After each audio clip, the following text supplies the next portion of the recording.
नमस्कार विद्यार्थी मित्रांनो, आज आपण इयत्ता 6वीतील इतिहास नागरिकशास्त्र या विषयातील नागरिकशास्त्राला सुरुवात करणार आहे। नागरिकशास्त्र या विषयातील आपला पहिला पाठ आपले समाज जीवन याचे वाचन करणार आहे।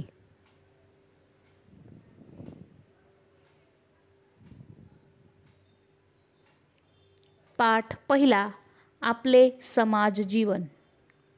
पाठातील घटक: माणसाला समाजाची गरज का वाटली, माणसातील समाजशीलता, आपला विकास, समाज म्हणजे काय।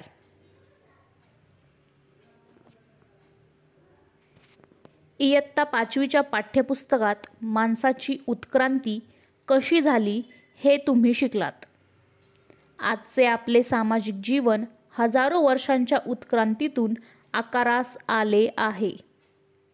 माणसाने भटक्या अवस्थेकडून स्थिर समाज जीवनाकडे वाटचाल केली आहे।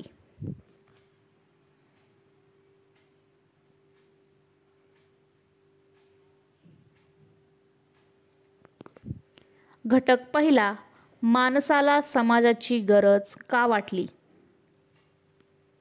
व्यक्तीच्या तसेच समाजाच्या विकासासाठी स्थिर व सुरक्षित समूह जीवन आवश्यक आहे। भटक्या अवस्थेतील माणसाला हे स्थैर्य व सुरक्षितता नव्हती।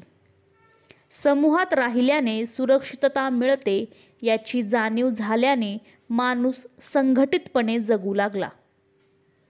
समाजाच्या निर्मितीमागील ही एक मुख्य प्रेरणा आहे। समाजातील दैनंदिन व्यवहार सुरळीत चालण्यासाठी माणसाला नियमांची गरज वाटली। त्यातून रूढी, परंपरा, नीतिमूल्य,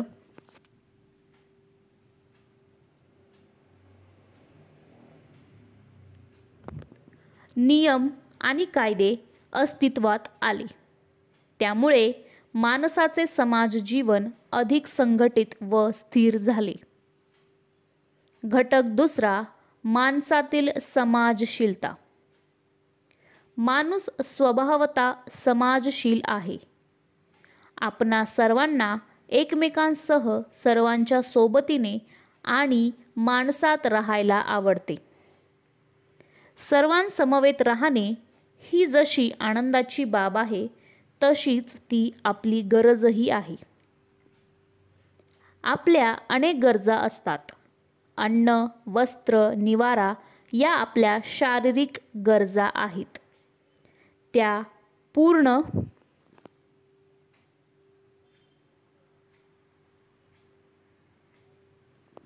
झाल्या की माणसाला स्थैर्य मिळते, परंतु माणसाला तेवढेच पुरेसे नसते। आपल्या काही भावनिक आणि मानसिक गरजाही असतात। उदाहरणार्थ, सुरक्षित वाटणे ही आपली भावनिक गरज आहे।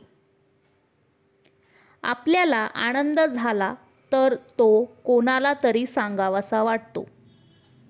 दुःख झाले तर आपल्यासोबत कोणीतरी असावे असे वाटते। आपल्या कुटुंबातील लोक, नातेवाईक आणि मित्रमैत्रिणी यांचा सहवास आपल्याला आवडतो। यातून आपली समाजशीलता दिसते।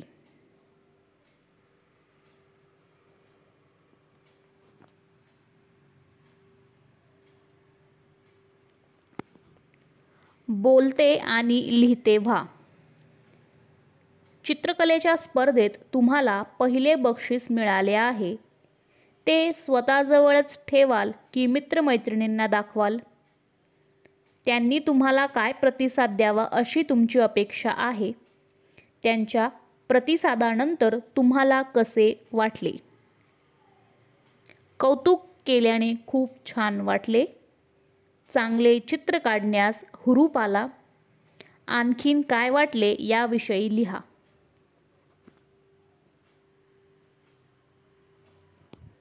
अन्न, वस्त्र, निवारा, शिक्षण आणि आरोग्य या आपल्या मूलभूत गरजा आहेत हे तुम्हाला माहीत आहे। समाजातील व्यक्तींचे श्रम आणि त्यांच्या कौशल्यामुळे वस्तू तयार होतात. शिक्षण आणि आरोग्यविषयक सेवा सुविधांमुळे आपण सन्मानाने जगू शकतो. या सर्व बाबी आपल्याला समाजात उपलब्ध होतात.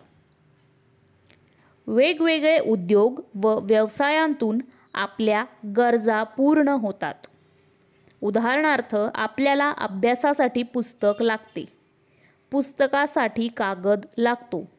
त्यामुळे कागद निर्मिती, छपाई आणि पुस्तक बांधणी इत्यादी व्यवसाय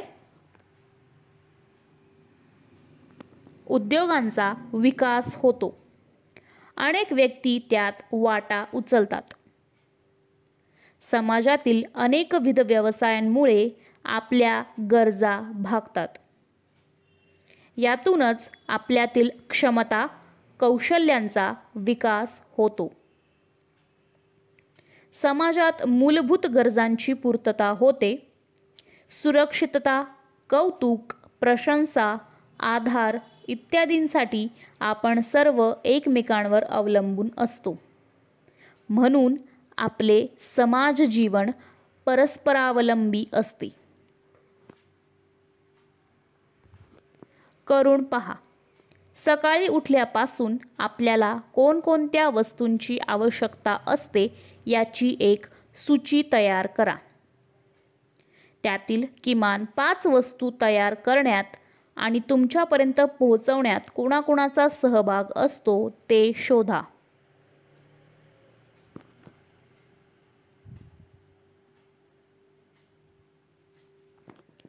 घटक 3, आपला विकास. प्रत्येक माणसात निसर्गतःच काही गुण आणि काही क्षमता असतात. त्या सुप्त अवस्थेत असतात. त्यांचा विकास समाजामुळे होतो. परस्परांशी बोलण्यासाठी आपण भाषेचा आधार घेतो, पण ती आपल्याला जन्मतः अवगत नसते. आपण ती हळूहळू शिकतो. घरात जी भाषा बोलली जाते ती भाषा आपण सुरुवातीला शिकतो. आपल्या शेजारी वेगळी भाषा बोलणारे लोक असतील तर त्याही भाषेचा आपल्याला परिचय होतो. शाळेत निरनिराळ्या भाषा शिकण्याची संधी मिळते.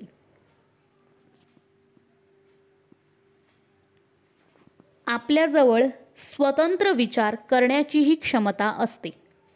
उदाहरणार्थ, निबंधाचा विषय वर्गातल्या सर्व विद्यार्थ्यांना सारखाच दिलेला असला तरीही कोणतेही 2 निबंध सारखे का नसतात? कारण त्यातील विचार वेगळा असतो. आपल्या भावनिक क्षमता आणि विचारशक्ती समाजामुळे वाढीस लागतात. विचार मांडण्याची आणि भावना व्यक्त करण्याची संधी समाजामुळे मिळते. माणसातील कलागुणांचा विकासही समाजामुळे होतो. गायक, चित्रकार, शास्त्रज्ञ, साहसवीर, समाजकार्य करणाऱ्या अनेक व्यक्ती समाजाच्या प्रोत्साहनामुळे व पाठिंब्यामुळे आपल्यातील गुणांचा विकास करतात. त्यांना मिळणारे प्रोत्साहनही तितकेच महत्त्वाचे असते.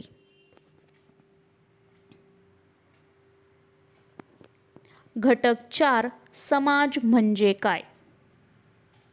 समाजात सर्व स्त्री पुरुष, प्रौढ, वृद्ध, लहान मुले मुली यांचा समावेश होतो. आपली कुटुंबे समाजाचा घटक असतात. समाजात विविध गट, संस्था, संघटना असतात. लोकांमधील परस्पर संबंध, परस्पर व्यवहार, त्यांच्यातील देवाणघेवाण यांचाही समावेश समाजात होतो. माणसांच्या झुंडी किंवा गर्दी म्हणजे समाज नाही, तर काही समान उद्दिष्टे साधण्यासाठी जेव्हा लोक एकत्र येतात तेव्हा त्यांचा समाज बनतो.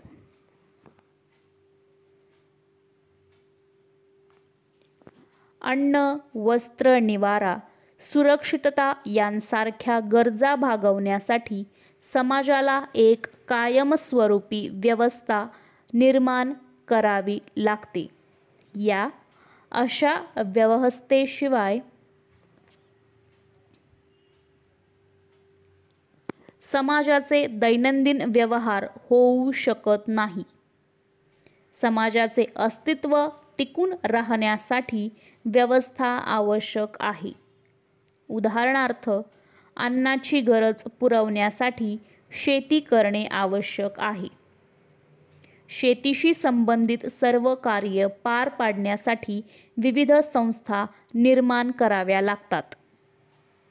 शेतीची अवजारे तयार करण्यासाठी कारखाने, शेतकऱ्यांना कर्ज देण्यासाठी बँका, उत्पादित मालासाठी बाजारपेठ अशी मोठी व्यवस्था निर्माण करावी लागते. अशा अनेक व्यवस्थांमधून समाज स्थिर होतो. पुढील पाठात आपण भारतीय समाजातील विविधतेची ओळख करून घेऊ. माहीत आहे का तुम्हाला, जन्मतः सर्व माणसे समान आहेत. माणूस म्हणून सर्वांचा दर्जा सारखाच आहे. भारताच्या संविधानानुसार सर्वजण कायद्यापुढे समान आहेत. संविधानाने आपल्याला संधीच्या समानतेची हमी दिली आहे. शिक्षण, क्षमता व कौशल्य यांचा उपयोग करून आपण आपली प्रगती साधू शकतो. धन्यवाद. नमस्कार विद्यार्थी मित्रांनो, आज आपण इयत्ता 6वी नागरिकशास्त्र या विषयातील पाठ 2 समाजातील विविधता याचे वाचन करणार आहे. पाठातील घटक: विविधता हीच आपली ताकद, धर्मनिरपेक्षतेचे तत्त्व, आपल्या जडणघडणीत समाजाचा सहभाग, समाजाचे नियम. भारतीय समाजात अनेकविध भाषा, धर्म, संस्कृती, चालीरीती, परंपरा आहेत. ही विविधता आपले सांस्कृतिक वैभव आहे. मराठी, कन्नड, तेलुगू, बंगाली, हिंदी, गुजराती, उर्दू अशा अनेक भाषा बोलणारे लोक आपल्या आजूबाजूला असतात. ते वेगवेगळ्या पद्धतींनी सणवार, उत्सव साजरे करतात. त्यांच्या पूजा उपासनेच्या चालीरीती वेगवेगळ्या आहेत. विविध ऐतिहासिक वारसा असलेले प्रदेश आपल्या देशात आहेत. त्यांच्यात विविधतेची देवाणघेवाण आहे.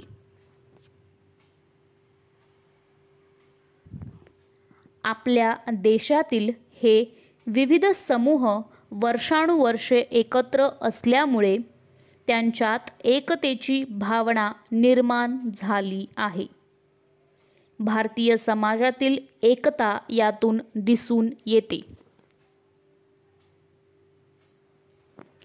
घटक पहिला: विविधता हीच आपली ताकद. विविध समूहांच्या बरोबर राहणे म्हणजे सहअस्तित्व अनुभवणे होय.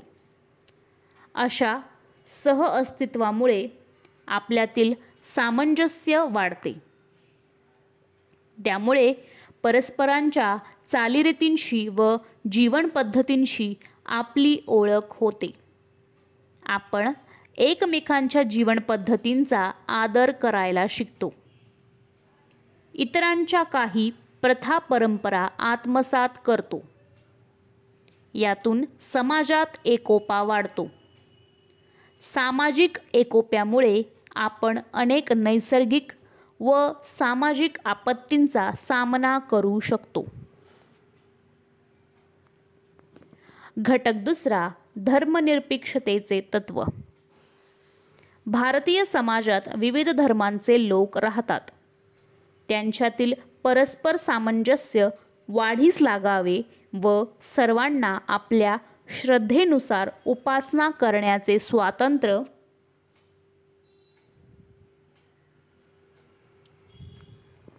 असावे यासाठी आपल्या संविधानात महत्त्वाच्या तरतुदी केलेल्या आहेत. भारत हे जगातील एक महत्त्वाचे धर्मनिरपेक्ष राष्ट्र आहे.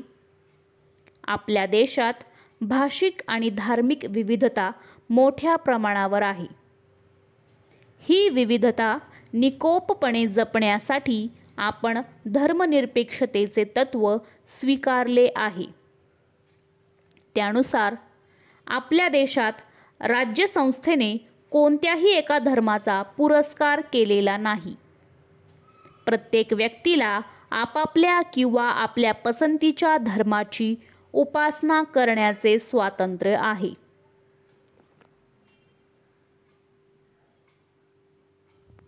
धर्माच्या आधारे व्यक्तींमध्ये भेदभाव करता येत नाही.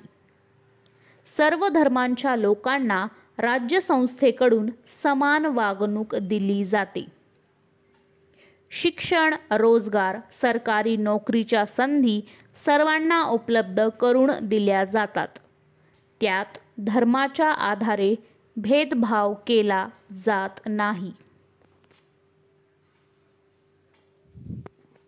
धार्मिक व भाषिक अल्पसंख्याकांचे संरक्षण करण्यासाठी संविधानात विशेष तरतूद केलेल्या आहेत.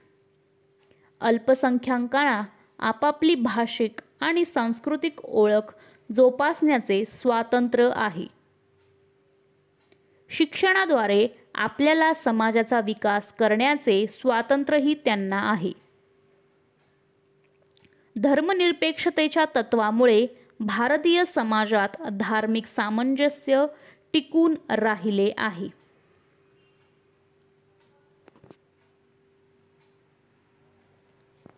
घटक तिसरा, आपल्या जडणघडणीत समाजाचा सहभाग.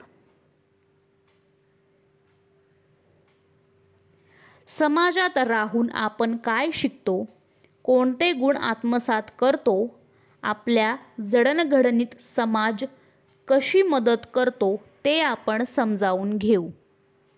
सहकार्य. कोणताही समाज व्यक्ती आणि समूहातील परस्पर सहकार्यावर आधारलेला असतो.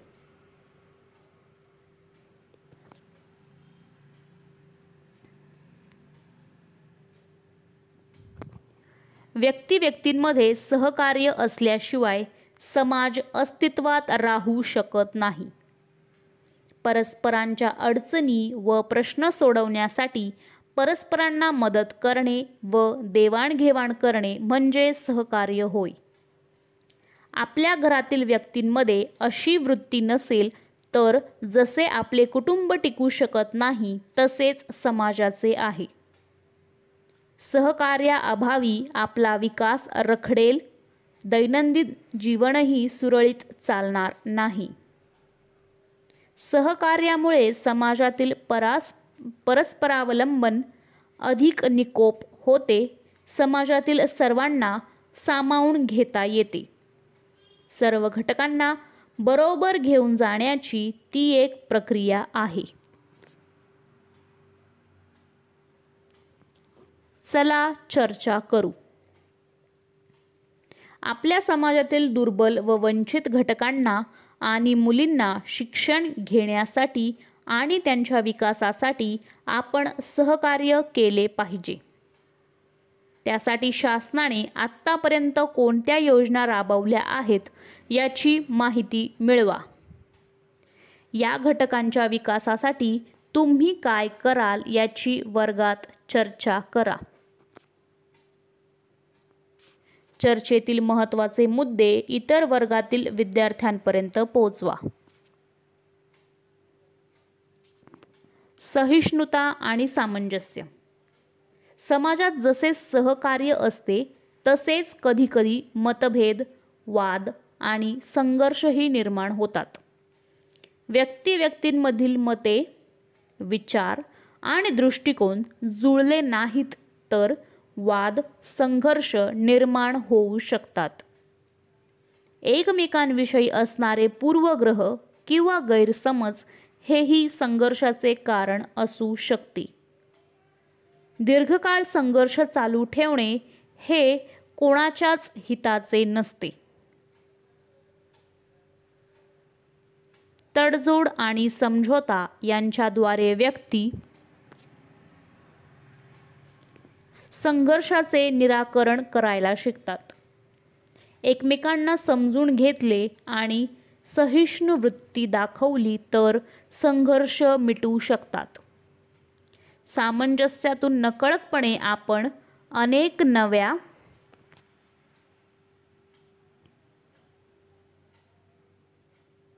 गोष्टी शिकतो, नवा विचार आत्मसात करतो. आपले सामाजिक जीवन अधिकाधिक समृद्ध बनायला त्याची मदत होते. आपल्यातील सहिष्णुता वाढते. सामाजिक स्वास्थ्य आणि शांतता टिकवण्यासाठी ही एक सोपी पद्धत शिकण्याची संधी समाजात मिळते. करून पहा. तुम्हीही अशा अनेक तडजोडी करत असाल. खाली तुमचेच काही अनुभव आहेत, त्यात आणखीन काही अनुभवांची भर घाला.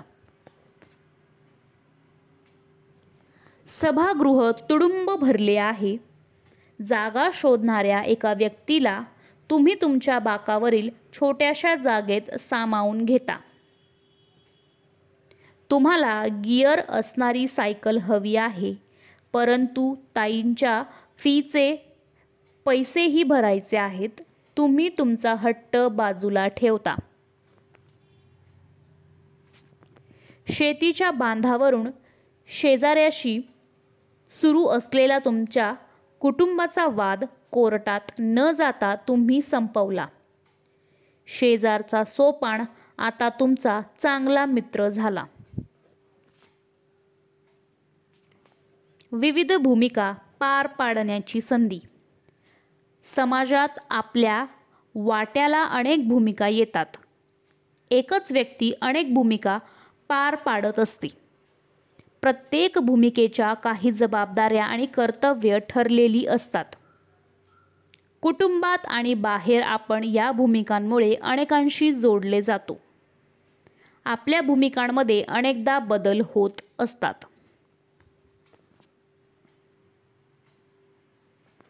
करून पहा. विविध भूमिका पार पाडण्याची संधी. आजची तुमची भूमिका स्पष्ट करणारे पुढील पृष्ठावरील चित्र पहा. 20 वर्षांनंतर तुम्हाला कोणत्या नव्या भूमिका पार पाडाव्या लागतील त्याची चर्चा करा.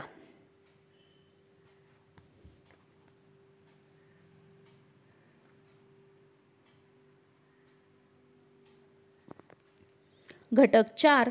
समाजाचे नियमन. समाजाचे व्यवहार सुरळीतपणे चालावेत म्हणून काही नियमांची आवश्यकता असते. पूर्वी समाजाचे नियमन बहुतांशी रूढी व परंपरा यांच्याद्वारे होत असत. परंतु आधुनिक समाजाचे नियमन रूढी परंपराबरोबरच कायद्यानेही करावे लागते. रूढी परंपरा, संकेत इत्यादींपेक्षा कायद्याचे स्वरूप वेगळे असते. या सर्व बाबींच्या आधारे आपल्या समाजाचे नियमन अनेक संस्था व संघटना करतात. स्थानिक पातळीवर असणाऱ्या शासन संस्थाही समाज नियमनाचे कार्यात महत्त्वाची भूमिका पार पाडतात. धन्यवाद. नमस्कार विद्यार्थी मित्रांनो, आज आपण इयत्ता 6वी नागरिकशास्त्र या विषयातील ग्रामीण स्थानिक शासन संस्था या पाठाचे वाचन करणार आहे. पाठातील घटक ग्रामपंचायत, पंचायत समिती, जिल्हा परिषद. समाजाचे नियमन करण्यात स्थानिक शासन संस्था महत्त्वाची भूमिका पार पाडतात. आपल्या देशात या संस्थांबरोबरच संघशासन व राज्यशासन ही समाज नियमनाच्या कामात सहभागी असते.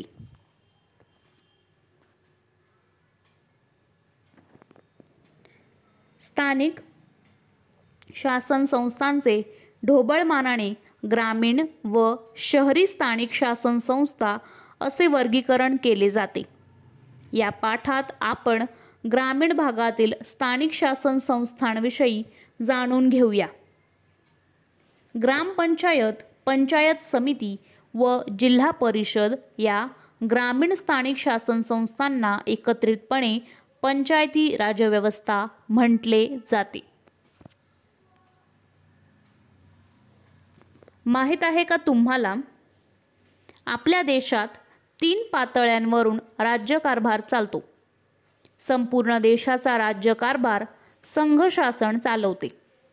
संरक्षण, परराष्ट्र व्यवहार व चलन इत्यादी विषय संघशासनाच्या कक्षेत येतात. दुसऱ्या पातळीवर राज्यशासन असते. महाराष्ट्राचे राज्यशासन कायदा, सुव्यवस्था, आरोग्य, शिक्षण यांच्या संबंधी कायदे करते. तिसऱ्या पातळीवर स्थानिक शासन संस्था असतात. ग्रामीण भागातील स्थानिक शासन संस्थांना पंचायती राज्यव्यवस्था म्हणतात. स्थानिक शासन संस्था: ग्रामीण: ग्रामपंचायत, पंचायत समिती, जिल्हा परिषद. शहरी: नगरपंचायत, नगर परिषद, महानगरपालिका.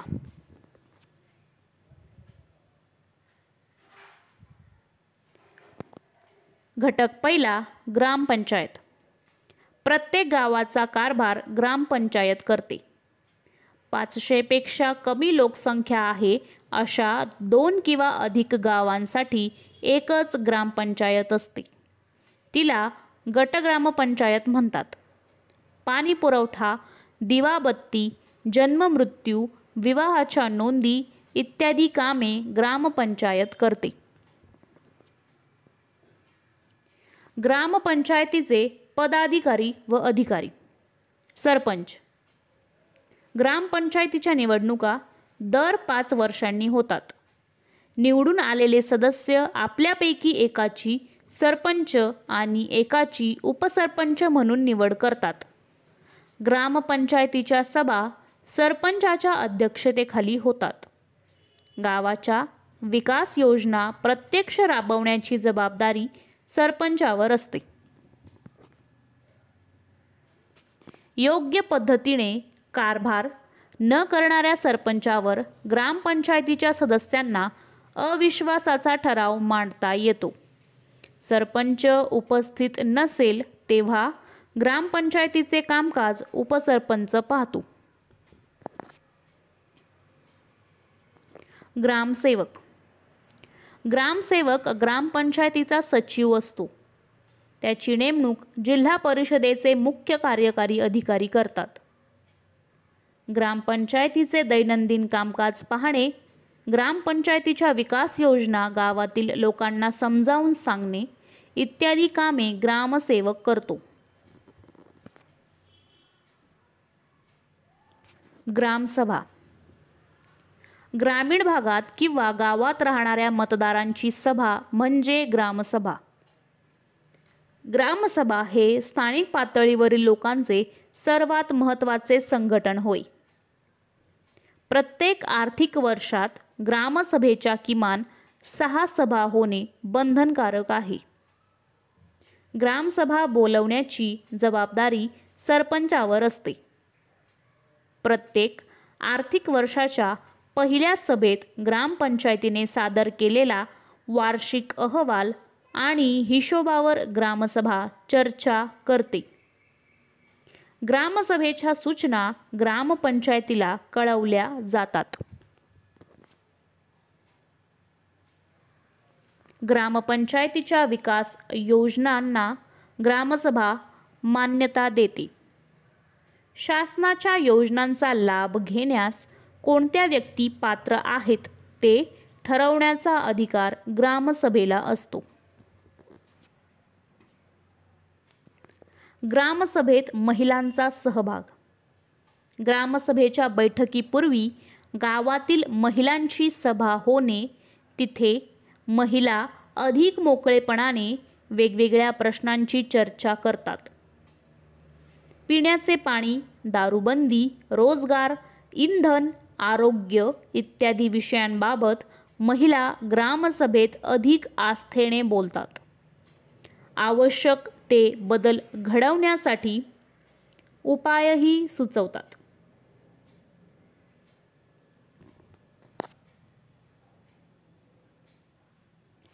ग्रामपंचायतींच्या उत्पन्नाची साधने. गावाच्या विकासासाठी ग्रामपंचायत अनेक योजना व उपक्रम राबवते. त्यासाठी ग्रामपंचायतीजवळ पैसा असणे आवश्यक आहे. विविध करांची आकारणी करून ग्रामपंचायत पैसा उभे करते. ग्रामपंचायतींच्या उत्पन्नाची साधने. घरपट्टी, पाणीपट्टी, आठवडे बाजारावरील कर, यात्रा कर, राज्य शासन आणि जिल्हा परिषद यांच्याकडून मिळणारे अनुदान.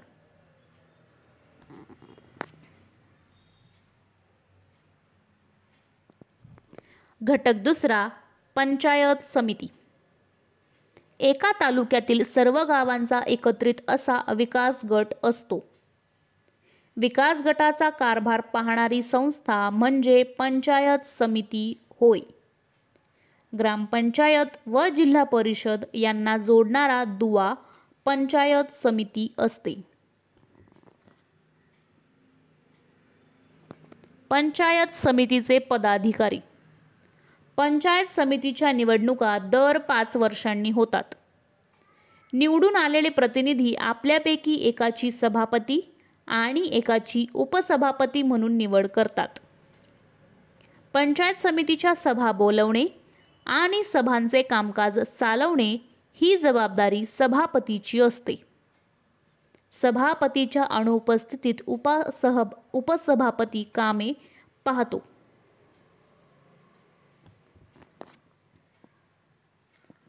पंचायत समितीची कामे.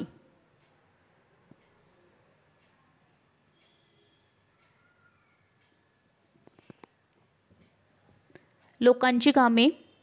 रस्ते, गटारे, विहिरी, कूपनलिका, आरोग्यविषयक रोग प्रतिबंधक लस, पाणी पुरवठा, स्वच्छ पिण्याचे पाणी, स्वच्छता, रस्त्याची स्वच्छता आणि कचऱ्याची विल्हेवाट, शेती व पशुधन सुधारण्यासाठी शेतकऱ्यांना मदत, शिक्षण, प्राथमिक शिक्षण, उद्योग, हस्तोद्योग आणि कुटीरोद्योग यांच्या विकासाला चालना, लोककल्याण, दुर्बल घटकांना आर्थिक मदत करणे.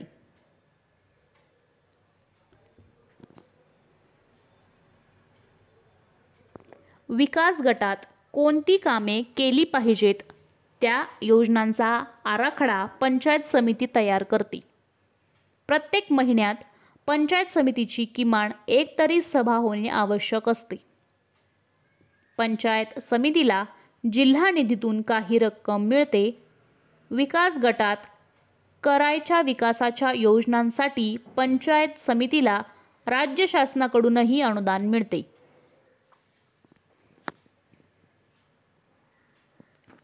जिल्हा परिषद. प्रत्येक जिल्ह्यासाठी एक जिल्हा परिषद असते. महाराष्ट्रात सध्या 36 जिल्हे आहे, परंतु जिल्हा परिषदा मात्र 34 आहेत.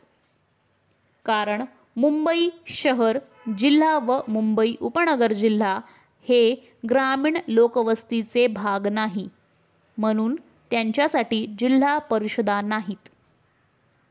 जिल्हा परिषदेचे पदाधिकारी. जिल्हा परिषदेच्या निवडणुका दर 5 वर्षांनी होतात. निवडून आलेले प्रतिनिधी आपल्यापैकी एकाची अध्यक्ष आणि एकाची उपाध्यक्ष म्हणून निवड करतात. जिल्हा परिषदेच्या सभांचे अध्यक्षपद जिल्हा परिषद अध्यक्षाकडे असते. सभांचे कामकाज त्याच्या नियंत्रणाखाली चालते. जिल्हा परिषदेच्या आर्थिक व्यवहारांवर अध्यक्षाचे नियंत्रण असते. जिल्हा परिषदेच्या निधीतून योग्य तो खर्च करण्याचा अधिकार जिल्हा परिषदेच्या अध्यक्षाला असतो. अध्यक्षाच्या गैरहजेरीत ही सर्व कामे उपाध्यक्ष पार पाडतो. माहित आहे का तुम्हाला जिल्हा परिषदेचा कारभार कसा चालतो? जिल्हा परिषदेचा कारभार विविध समित्यांमार्फत चालवला जातो. वित्त समिती, कृती समिती, शिक्षण समिती, आरोग्य समिती, जलव्यवस्थापन व स्वच्छता समिती इत्यादी. महिला व बाल कल्याण समिती महिलांचे व बालकांचे प्रश्न विचारात घेते. मुख्य कार्यकारी अधिकारी जिल्हा परिषदेने घेतलेल्या निर्णयांची प्रत्यक्ष अंमलबजावणी जिल्हा परिषदेचा प्रमुख मुख्य कार्यकारी अधिकारी करतो. त्याची नेमणूक राज्य शासन करते.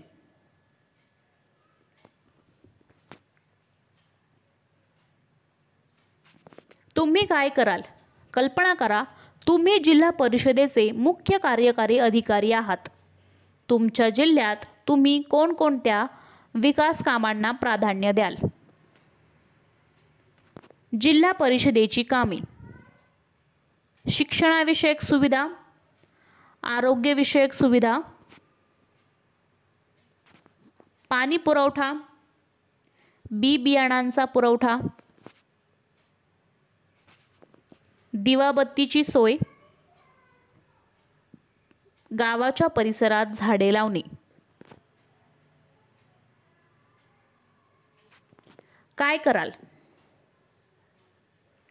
दिनेश आणि नयनला खालील गोष्टी मिळवण्यासाठी कोठे जायला सांगाल? छोट्या भावंडाच्या लसीकरणासाठी, वडिलांबरोबर 7-12 उतारा आणण्यासाठी, नव्या खताचा वापर करण्याविषयी माहिती मिळवण्यासाठी, अशुद्ध पाणी पुरवठ्याच्या विरोधात तक्रार करण्यासाठी, जन्माचा दाखला मिळवण्यासाठी, उत्पन्नाचा किंवा जातीचा दाखला मिळवण्यासाठी. माहित आहे का तुम्हाला 1992 मध्ये 73वी व 74वी संविधान दुरुस्ती झाली.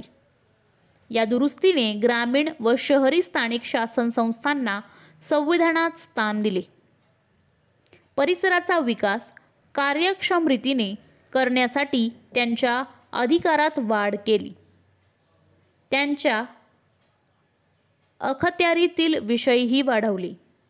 त्यांना प्रभावीपणे काम करता यावे म्हणून त्यांच्या आर्थिक उत्पन्नाचे स्रोत वाढवले.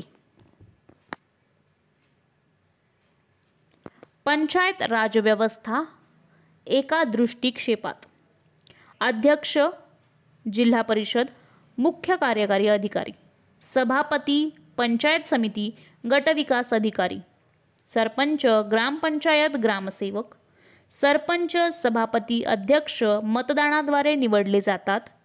मुख्य कार्यकारी अधिकारी गट विकास अधिकारी ग्रामसेवक राज्य शासनाकडून नेमले जातात. माहित आहे का तुम्हाला निवडणूक कोण लढवू शकते?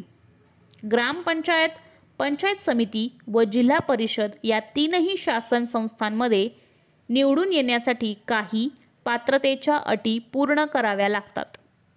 उदाहरणार्थ, निवडणूक लढवणारी व्यक्ती भारताची नागरिक असावी. तिचे वय 21 वर्ष पूर्ण असावे. स्थानिक मतदार यादीत त्या व्यक्तीचे नाव समाविष्ट असावे.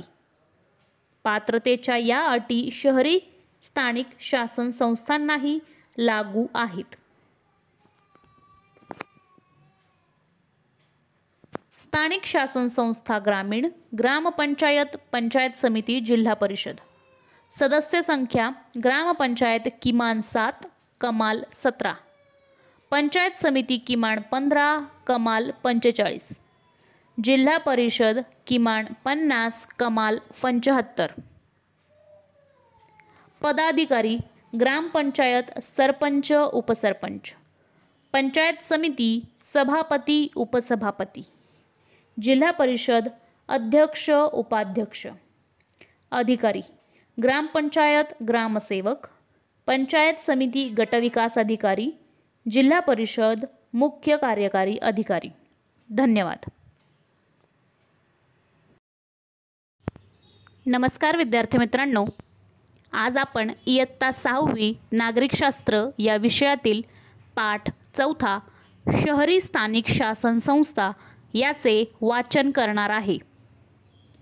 पाठातील घटक नगरपंचायत, नगर परिषद, महानगरपालिका। मागील पाठात आपण ग्रामीण भागातील स्थानिक शासन संस्थांचे स्वरूप पाहिले। या पाठात आपण शहरी भागातील स्थानिक शासन संस्थांचे स्वरूप समजावून घेणार आहोत। शहरी स्थानिक शासन संस्थेमध्ये नगरपंचायत, नगर परिषद व महानगरपालिका यांचा समावेश होतो। आपल्या देशात शहरांची संख्या खूप आहे। शहरे झपाट्याने वाढत आहेत। गावांची निमशहरे, निमशहरांची शहरे आणि शहरांची महानगरे होत आहेत। शहराच्या आजूबाजूला असणाऱ्या ग्रामीण भागाचेही स्वरूप बदलत आहे।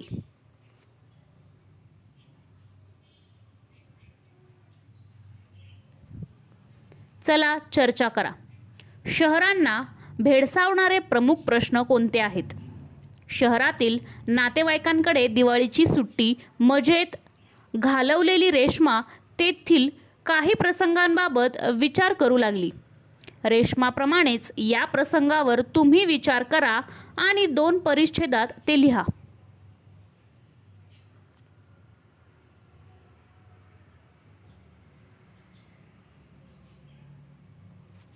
रुग्णवाहिकेचा सायरन जोरात वाजत होता आणि मोकळा रस्ता मिळत नव्हता।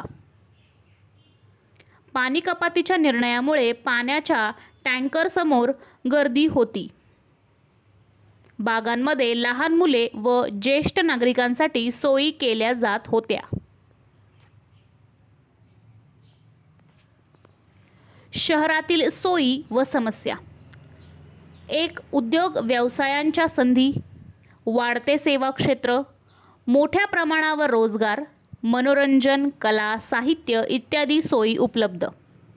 समस्या: अपुरा निवारा, जागेची टंचाई, वाहतूक कोंडी, कचऱ्याच्या विल्हेवाटाची समस्या, वाढती गुन्हेगारी, गलिच्छ वस्त्यांमध्ये मोठ्या प्रमाणावर लोकसंख्या। घटक पहिला, नगरपंचायत। शहर होण्याच्या प्रक्रियेत जी गावे असतात तेथे नगरपंचायत असते। पूर्णतः खेडेही नाही आणि शहरही नाही अशी काही ठिकाणे आपण पाहतो। तेथील स्थानिक शासन संस्था म्हणजे नगरपंचायत होय।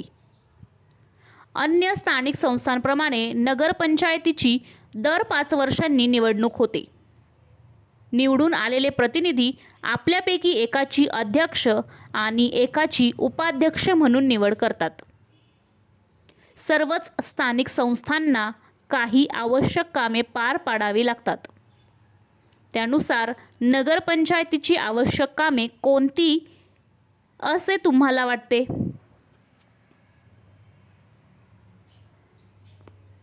घटक दुसरा, नगर परिषद। लहान शहरांसाठी नगर परिषद हे स्थानिक शासन निर्माण केले जाते।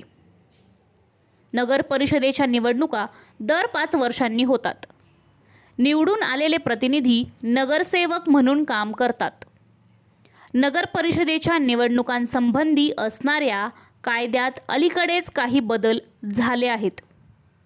त्यानुसार नगर परिषदेच्या अध्यक्षांची जनतेकडून थेट निवड केली जाते। नगर परिषदेच्या नगरसेवकांची व नगर परिषदेच्या अध्यक्षांची निवडणूक एकाच वेळी घेण्याविषयी तरतूद करण्यात आली आहे।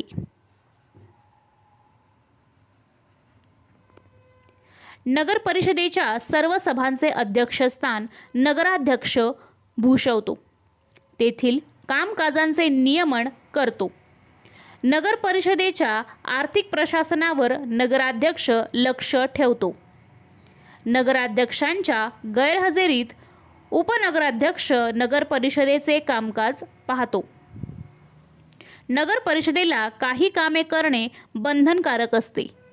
ती आवश्यक कामे म्हणून ओळखली जातात उदाहरणार्थ सार्वजनिक रस्त्यांवर दिवाबत्तीची सोय करणे, पाणी पुरवठा, सार्वजनिक स्वच्छता आणि मलनिस्सारणाची व्यवस्था करणे, जन्म, मृत्यू, विवाह यांच्या नोंदी ठेवणे इत्यादी. या व्यतिरिक्त नगरपरिषद जनतेला अधिक सेवा सुविधा मिळाव्यात म्हणून अन्यही काही कामे करते. त्यांना नगरपरिषदेची ऐच्छिक कामे म्हणतात. सार्वजनिक रस्त्यांची आणखी व त्यासाठी जागेचे संपादन करणे म्हणजे ती मिळवणे, गलिच्छ वस्त्यांमध्ये सुधारणा करणे, सार्वजनिक बागा व उद्याने बांधणे, गुरांसाठी सुरक्षित निवारा उपलब्ध करून देणे इत्यादी ही कामे नगर परिषदेची ऐच्छिक कामे आहेत. माहीत आहे का तुम्हाला, प्रत्येक नगर परिषदेसाठी एक मुख्याधिकारी असतो. नगर परिषदेने घेतलेल्या निर्णयांची तो अंमलबजावणी करतो. त्याला मदत करण्यासाठी अनेक अधिकारी असतात. तुम्हाला असा अधिकारी व्हायला आवडेल का? तुम्ही आरोग्य अधिकारी झालात तर कोणती कामे कराल?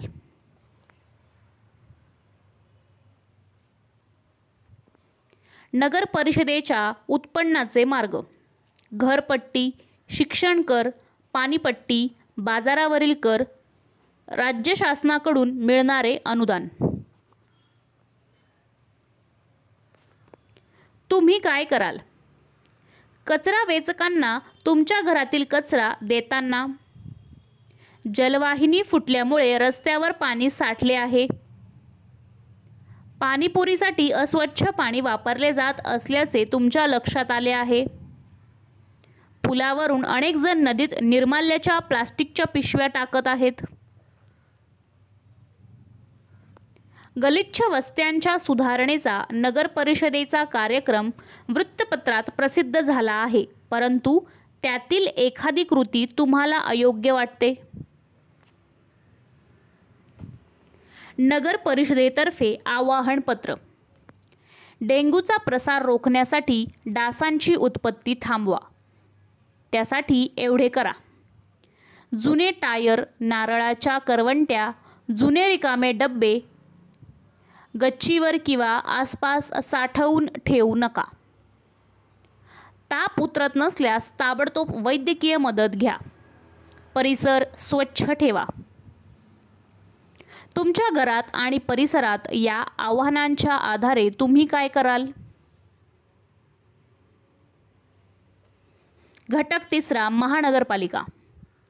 मोठ्या शहरांमध्ये नागरिकांना विविध सेवा देणाऱ्या स्थानिक शासन संस्थेला महानगरपालिका म्हणतात. महाराष्ट्रात प्रथम मुंबई येथे महानगरपालिका स्थापन करण्यात आली. शोधा म्हणजे आणखी समजेल. आपल्या महाराष्ट्रात किती शहरांचा कारभार महानगरपालिका पाहते? तुमच्या शहराची महानगरपालिका केव्हा अस्तित्वात आली? शहराच्या लोकसंख्येच्या प्रमाणात महानगरपालिकेची एकूण सदस्य संख्या निश्चित केली जाते. दर 5 वर्षांनी महानगरपालिकेच्या निवडणुका होतात. निवडून आलेले प्रतिनिधी नगरसेवक असतात. ते आपल्यापैकी एकाची महापौर व एकाची उपमहापौर म्हणून निवड करतात. महापौर हा शहराचा प्रथम नागरिक मानला जातो. महानगरपालिकेच्या सभांचा तो अध्यक्ष असतो. महानगरपालिकेच्या सर्वसाधारण सभेत शहराच्या अनेक प्रश्नांवर चर्चा होते. शहराच्या विकासासंबंधी अनेक महत्त्वाचे निर्णय तिथे घेतले जातात. महानगरपालिकेच्या निवडणूक पद्धतीतही बदल करण्यात आले आहेत. त्यानुसार महानगरपालिका निवडणुकीत बहुसदस्य प्रभाग निर्माण केले जातात. प्रत्येक प्रभागातून किमान 3 व जास्तीत जास्त 5 सदस्य निवडून दिले जातात. आपल्या प्रभागातून जितके सदस्य निवडून द्यायचे आहेत तेवढी मते मतदाराला देता येतात. उदाहरणार्थ, तुमच्या प्रभागातून जर 4 महानगरपालिका सदस्य निवडून द्यायचे असतील तर तेथील मतदाराला 4 मते देता येतात. महानगरपालिकेच्या समित्या. महानगरपालिकेचा कारभार समित्यांमार्फत चालवला जातो. शिक्षण,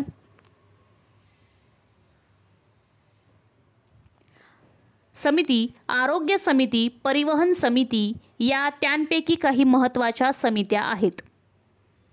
महानगरपालिकेचे प्रशासन. महानगरपालिका आयुक्त हा महानगरपालिकेच्या प्रशासनाचा प्रमुख असतो. महानगरपालिकेने घेतलेल्या सर्व निर्णयांची तो अंमलबजावणी करतो. उदाहरणार्थ, एखाद्या महानगरपालिकेने प्लास्टिक पिशव्यांच्या वापरावर बंदी आणण्याचा निर्णय घेतला असल्यास त्याची प्रत्यक्ष अंमलबजावणी महानगरपालिका आयुक्त करतो. महानगरपालिकेचे वार्षिक अंदाजपत्रक तो तयार करतो. महानगरपालिकेच्या सर्वसाधारण बैठकींना तो उपस्थित राहतो. करून पहा. तुमच्या वर्गाची एक शिक्षण समिती तयार करा. मुले व मुली यांचे समान प्रतिनिधित्व असलेल्या या समितीने पुढील प्रश्नांवर चर्चा करावी व अहवाल तयार करावा. वर्गखोलीतील सुविधा. ब. वर्गाच्या छोट्या ग्रंथालयाच्या निर्मितीचा प्रस्ताव. क. क्रीडा स्पर्धांचे आयोजन. माहीत आहे का तुम्हाला, एकूण लोकसंख्येत स्त्रियांचे प्रमाण जवळजवळ निम्मे आहे. तरीही राज्यकारभारात मात्र स्त्रिया अभावानेच दिसतात. आपल्या घरगुती कामातून स्त्रिया अन्न, इंधन, पाणी यांसारखे अनेक महत्त्वाचे विषय रोज हाताळतात, पण याबाबत निर्णय घेण्यात मात्र त्यांचा वाटा नसतो. घरच्या पाण्याची काळजी महिला घेते, पण पाण्याच्या प्रश्नात तिचा सहभाग नसतो. स्थानिक शासन संस्थांमध्ये 50% राखीव जागांमुळे असे महत्त्वाचे प्रश्न तडीस नेण्याची संधी महिलांना मिळाली आहे. खाली दिलेल्या यादीतून महानगरपालिकेची कामे शोधा व त्यांची एक सूची तयार करा.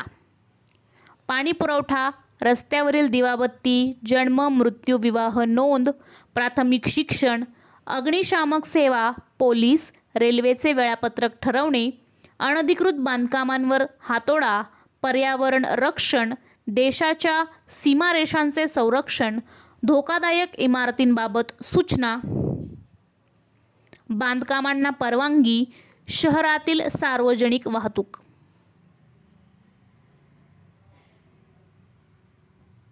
हे वाचल्यावर तुम्हाला काय वाटते?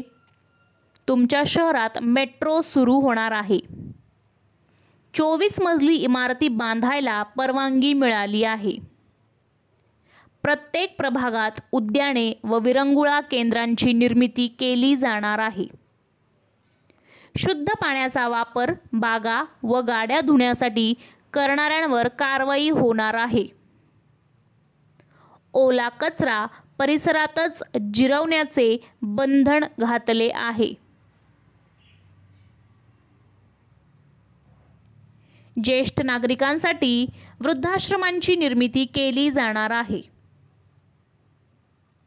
महानगरपालिकेच्या उत्पन्नाचे मार्ग: घरपट्टी, मालमत्ता कर, पाणीपट्टी, व्यवसाय कर, मनोरंजन कर, कर्ज उभारणी, राज्य शासनाचे अनुदान. महानगरपालिकेने असे का केले? महानगरपालिकेने टेकड्यांवर वृक्षतोड करून बांधकाम करायला परवानगी दिली नाही. डेंग्यू, स्वाईन फ्लू यांसारखे आजार नियंत्रणात ठेवण्यासाठी अनेक उपाययोजना केल्या. अग्निशमन यंत्रणा अद्ययावत केली. भाजी मंडईतील वजन काट्यांची तपासणी केली. काय कराल? तुमच्या परिसरातील नगरपरिषद किंवा महानगरपालिकेची रुग्णालये कोठे आहेत ते शोधा. या रुग्णालयात कोणत्या सुविधा आहेत? रुग्णालयात उपचार घेण्यासाठी काय करावे लागते?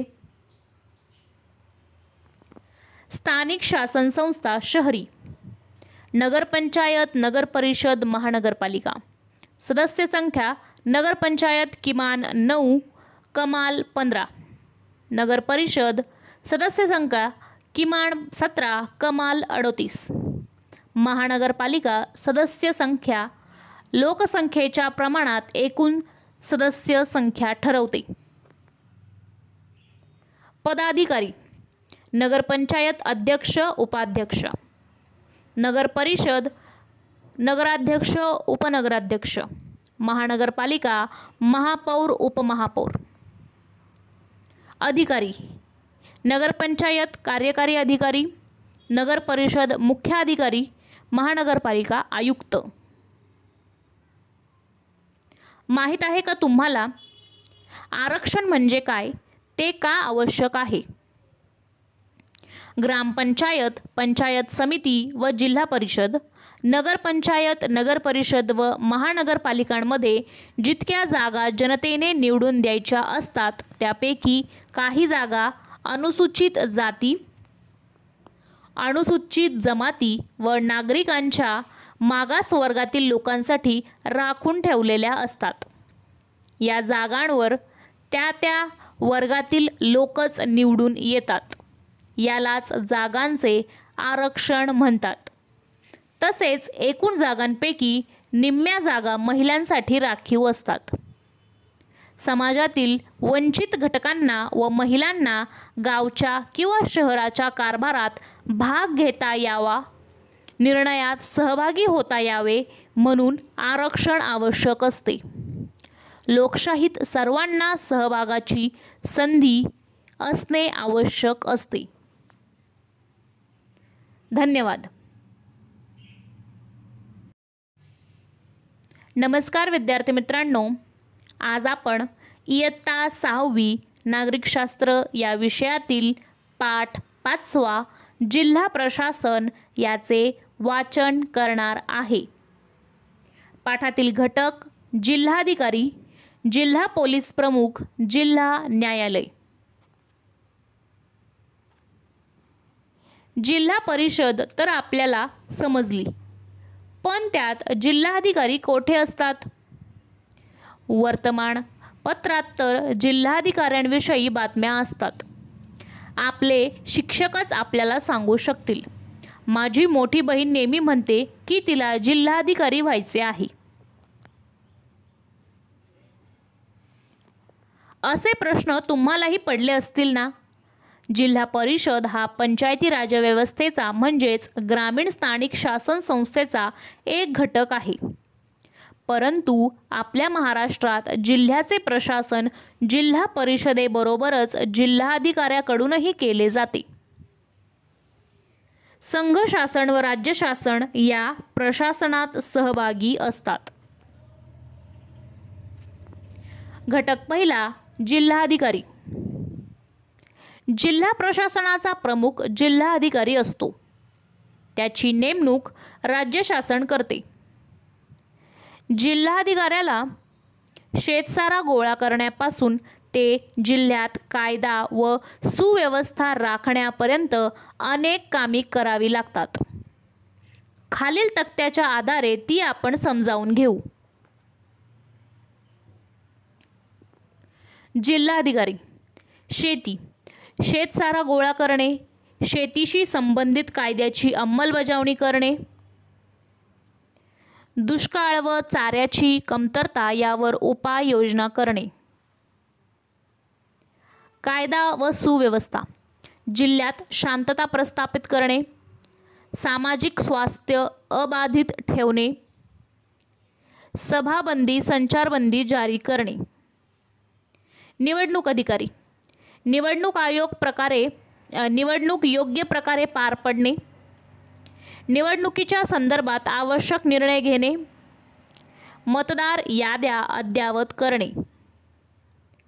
आपत्ती व्यवस्थापन, आपत्तीच्या काळात त्वरित निर्णय घेऊन हानी रोखणे, आपत्ती व्यवस्थापनाच्या यंत्रणेला आदेश देणे, आपत्तीग्रस्तांचे पुनर्वसन करणे. माहीत आहे का तुम्हाला सामाजिक स्वास्थ्य राखणे का महत्त्वाचे असते? समाजात असणारे मतभेद, तंटे आणि संघर्षाचे निराकरण शांततेच्या मार्गाने झाले पाहिजे, परंतु काही वेळेस असे न होता अशांतता निर्माण होते. त्यातून हिंसक घटना घडल्यास आपल्याला समाजाचे स्वास्थ्य बिघडते. आपल्या प्रगतीला त्यामुळे बाधा निर्माण होते. सार्वजनिक मालमत्तेचे नुकसान होते. असे होऊ नये म्हणून जिल्हाधिकारी प्रयत्न करतो, पण नागरिकांनीही सामाजिक स्वास्थ्य टिकवण्यासाठी प्रयत्न केले पाहिजे. तहसीलदार.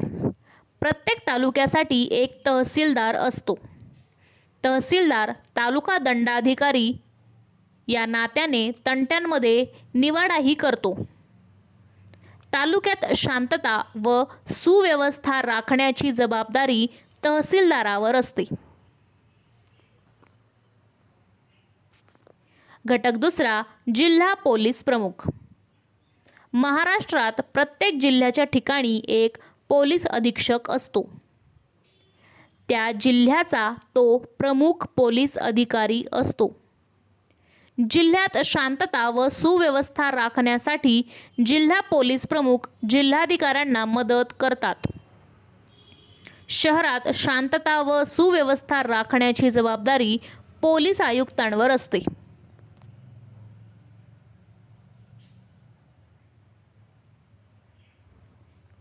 जिल्हा प्रशासन. जिल्हाधिकारी, उपजिल्हाधिकारी, तहसीलदार, तलाठी, पोलीस पाटील, पोलीस अधीक्षक, पोलीस उपअधीक्षक, पोलीस निरीक्षक, सहाय्यक पोलीस निरीक्षक. घटक तिसरा, जिल्हा न्यायालय. आपल्या अधिकार क्षेत्रातील तंटे सोडवणे, तंट्यात न्यायनिवाडा करणे आणि संघर्षाचे वेळीच निराकरण करणे ही कामे जिल्हा पातळीवरील न्यायालयात करावी लागतात. भारताच्या संविधानाने स्वतंत्र न्यायव्यवस्थेची निर्मिती केली आहे. न्यायव्यवस्थेच्या शिरोभागी भारताचे सर्वोच्च न्यायालय असते. त्याखालोखाल उच्च न्यायालय असतात. त्याखालोखाल कनिष्ठ न्यायालय असतात. त्यात जिल्हा न्यायालय, तालुका न्यायालय आणि महसूल न्यायालय यांचा समावेश होतो.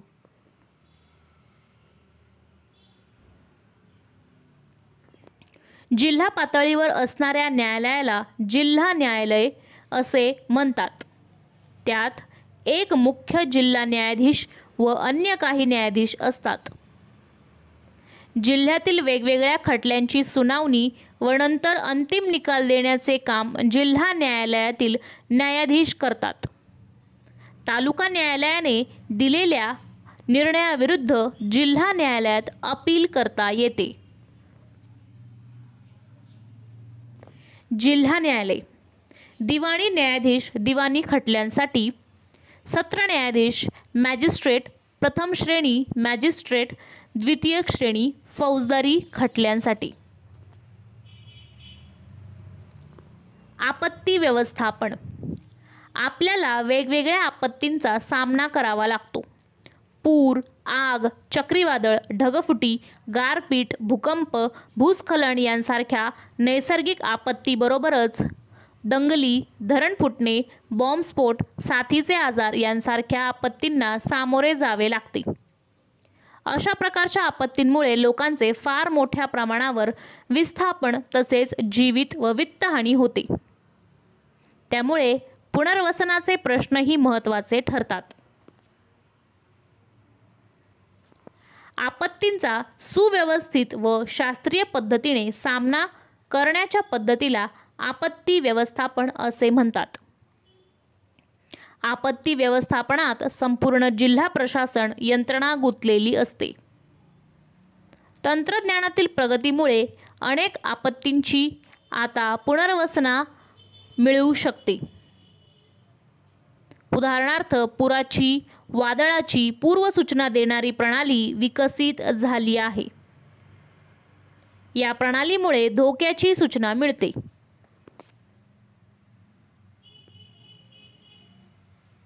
हे नेहमी लक्षात ठेवा, आपत्तीच्या काळात सतर्क राहणे आवश्यक असते. आपत्तीचा सामना करण्यासाठी व्यक्ती व विविध यंत्रणांच्या मदतीची गरज असते. त्यांच्याशी त्वरित संपर्क साधता यावा म्हणून आपल्या घरात, दर्शनी भागात दवाखाने, पोलीस, अग्निशमन दल, रक्तपेढी इत्यादींचे दूरध्वनी क्रमांक नोंदवून ठेवावेत. आपल्या मित्रांनाही तसे करण्यास सांगावे. माहीत आहे का तुम्हाला, महाराष्ट्रात अनेक अधिकाऱ्यांनी प्रशासनात सुधारणा घडवून आणण्यासाठी प्रयोग केले. त्यांच्या या प्रयोगांमुळे नागरिकांना मिळणाऱ्या सेवेत सुधारणा झाल्या. परिणामी प्रशासनाबाबत नागरिकांचे मत चांगले होण्यास मदत झाली. त्यामुळे नागरिकांचा प्रशासनाला मिळणारा प्रतिसाद आणि त्यांचा शासनातील सहभाग वाढला.